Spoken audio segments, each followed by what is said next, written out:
Bonjour, bonjour. Comment vous allez? Bien, j'espère. Bon, ce matin, je vais vous parler de ma vie associative, ce qui m'a permis aujourd'hui à être à ce niveau. Bien sûr que j'ai eu plein d'expériences, mais ma vie associative m'a plus donné à avancer. Ce matin, je vais partager avec vous quelques expériences que j'ai eues quand j'étais étudiant. Euh, Depuis 2011, je vais dire 2011, j'ai commencé à arriver sur l'université. J'ai commencé avec la gestion des ressources humaines. Oui, la gestion des ressources humaines. C'est au deuxième année que j'ai compris que ce que je faisais avait besoin d'être peaufiné, avait besoin d'un côté pratique, avait besoin eh, d'un petit changement. J'ai connu des amis qui m'ont parlé d'une organisation très simple et m'ont invité comme ça. Tout a commencé comme cela. J'étais à une réunion et on m'a informé, mais en première année, j'avais déjà une fois écouté parler de l'organisation. Je suis allé à la réunion, c'était en anglais. C'est la première fois de m'exprimer convenablement en anglais. Je ne savais pas que je pouvais aussi le faire aussi bien.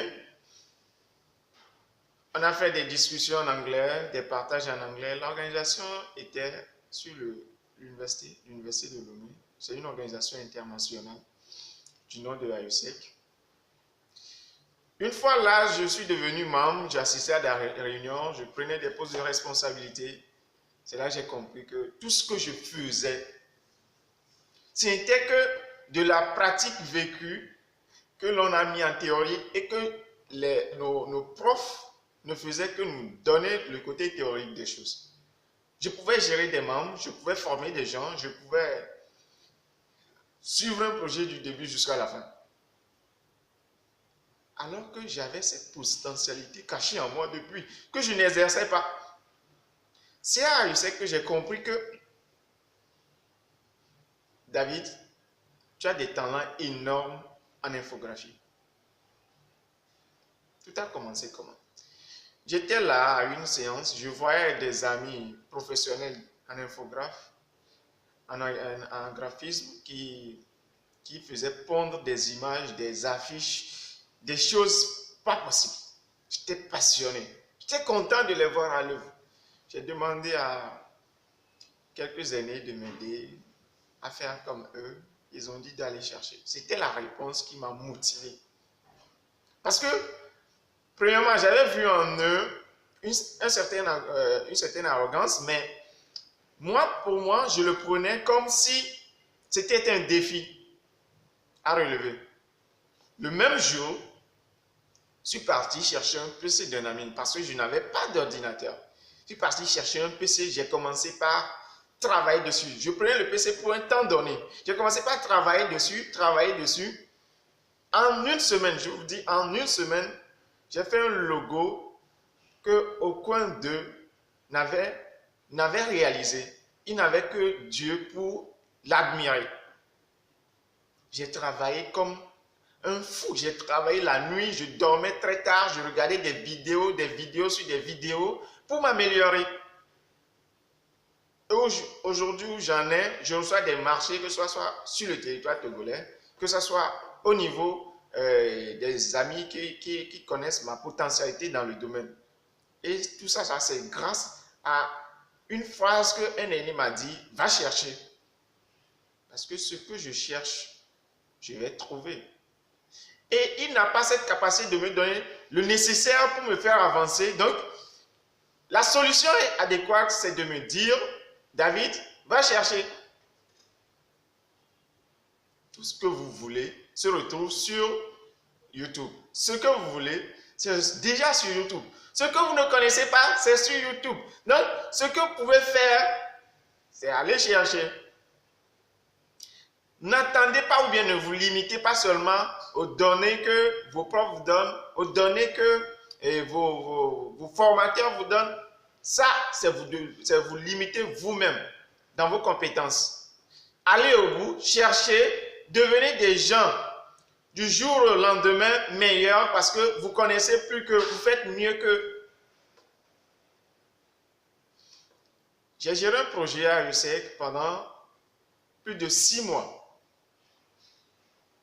C'est là que j'ai compris que j'avais de la passion dans le domaine entrepreneurial qui aujourd'hui me permet de faire certaines compagnies, de réaliser certaines affaires et grâce à USEC et grâce à ces expériences-là. Gérer un projet avec un nombre de personnes, l'équipe qui a commencé le projet jusqu'à la fin, vraiment, c'est à féliciter. C'est vraiment à féliciter.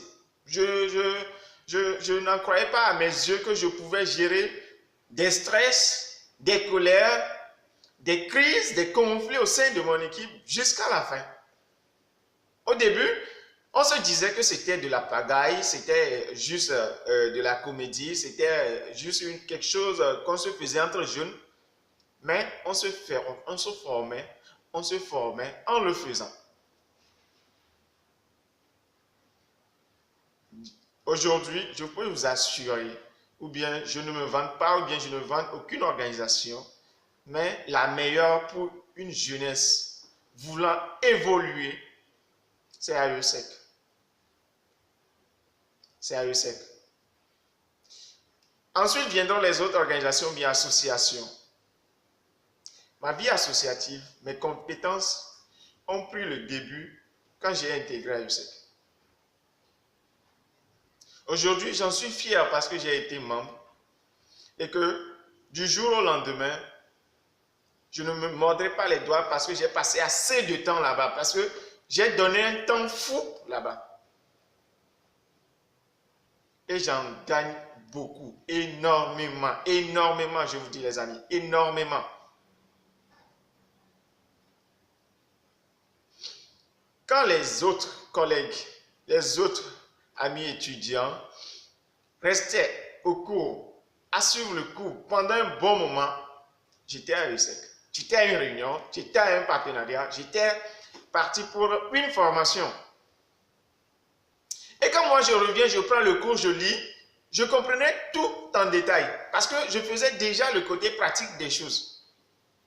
Je ne négligeais pas mes études, mais je comprenais plus ce que le prof leur disait que ceux qui sont au cours et suivent tout du début jusqu'à la fin. Je n'ai besoin que du support pour pouvoir avancer. Parce que déjà dans mon domaine, quand on parle de gestion des ressources humaines, on ne parle pas de papier, on parle des humains. D'une boîte noire qui change à tout moment. On parle des humains. J'ai découvert des talents, j'ai motivé d'autres personnes à intégrer l'organisation et qu'aujourd'hui, ils s'en ont fiers, ils sont sortis et les deux mains pleines de compétences, ils sont sortis des gens heureux, gagnants. Et dans chaque situation, dans chaque entreprise, le mérite leur revient parce qu'ils font du bon boulot. Je vous conseillerais, si vous êtes jeune, d'intégrer peu importe l'association et de mettre le côté pratique de ce que vous recevez déjà. N'attendez pas de finir vos cursus scolaires, n'attendez pas de finir vos études. Ce qu'on ne finit pas sûrement, on apprend du jour au lendemain, de finir avant de vous lancer dedans. Je vous dirais que ce serait peine perdue parce que une fois que vous finissez vos études, les parents sont là, les amis sont là, ils savent que vous avez votre diplôme. Ils vous diront, mon frère, va chercher un boulot. Va chercher un boulot. On n'est pas à la période des boulots. Le boulot n'est même pas perdu pour aller le chercher. Vous n'avez pas d'expérience parce que pendant tout ce temps, vous avez passé la plus grande partie dans les salles de cours, à la maison, au restaurant. Ce n'est pas bien. Ce n'est pas bien. Celui qui veut réussir professionnellement, faire une bonne insertion professionnelle, une fois que vous avez pris une filière, cherchez à vous améliorer dans la filière. Et ne vous arrêtez pas seulement là. Allez Cherchez d'autres choses que vous ne faites pas dans votre parcours. Vous êtes dans le domaine de la biologie, faites l'anglais, faites l'informatique. Ça vous rend polyvalent, compétitif sur le marché de l'emploi. Mais quand vous restez là, vous faites votre biologie, vous finissez, vous faites un stage, 2, 3 fois, vous cherchez de l'emploi, on ne vous recrute pas, vous cherchez, on ne vous recrute pas. Finalement, vous êtes fatigué. Et c'est vous qui comment dirais-je, c'est vous qui à la fin dites que c'est comme ça, on n'a pas d'emploi dans ce pays et qu'on en manque et que le taux de l'emploi des chômeurs a évolué. Ce sont des baratin. Parce que le temps où vous devez devenir meilleur, le temps où vous devez vous garnir d'expérience, vous l'avez loupé. Et vous allez voir des gens qui viennent à essayer, qui disent ils ont le master, ils ont ceci, mais ils veulent de l'expérience. Mon frère, ta famille est derrière toi. Hein. On va te dire de n'importe quoi. On va t'insulter. Parce que tu as ton diplôme. Tu attends quoi? Tu attends quoi? Ils ont encore, si je ne me trompe pas, lancé une phase un recrutement récemment. Et tu vas voir des étudiants réticents disant que non, moi je n'ai pas le temps, je n'ai pas le temps. Et finalement, vous n'aurez jamais le temps de pouvoir faire l'expérience et vous vous retrouvez à la fin avec votre diplôme sans expérience. Et tout le temps que vous n'avez pas, vous êtes obligé, contraint de chercher des expériences là. Et quelles sont ces expériences que vous cherchez? Des stages par ici, des stages par là, qui ne sont même pas payés, qui ne sont même pas accompagnés de transport, et vous vous plaignez, vous avez une vie difficile, compliquée, que vous n'arrivez même pas à gérer. Je vais vous donner un conseil. Cher ami, si tu regardes cette vidéo et que tu es jeune, tu es étudiant, mets le reste de ton temps de cours à profit d'une association, à profit d'une, comment dirais-je, d'une organisation à but non lucratif, d'une ONG par exemple. Fais quelque chose de ton temps pour que cela te paye après. Cela te permettra de remplir ton CV d'expérience. Cela te permettra de pouvoir le monnayer pour pouvoir avoir un job quelque part. Cela te permet plus encore d'avoir des relations. Parce que sans cela, vous aurez des difficultés pour pouvoir vous insérer. Grâce à ESSEC, aujourd'hui, plusieurs sont des chefs d'entreprise que je connais. Grâce à ESSEC, certains que j'ai connus là-bas ne peuvent pas atterrir chez moi cherchant de l'emploi et je peux douter de leurs compétences. Parce que je sais de quoi ils sont capables. Mon frère, toi, je ne te connais pas. Je ne connais même pas tes expériences. Et quand je prends ton CV, je le lis du haut jusqu'en bas, je défile, il n'y a rien dedans, je mets ça à la poubelle. Ce n'est pas que les chefs d'entreprise ou bien les gestionnaires des ressources humaines ou bien le chargé de recrutement est cruel contre vous. Non, ce qu'il cherche, il ne le trouve pas chez vous. Il n'est pas obligé de vous prendre. S'il trouve ce qu'il veut chez vous, non, vous êtes bien payé. Est-ce que vous me suivez? Donc, l'unique conseil que je peux vous donner actuellement, c'est de mettre vos temps que vous passez à vous balader, à faire des promenades inutiles, à venir suivre une formation, à venir faire un stage, à intégrer une association.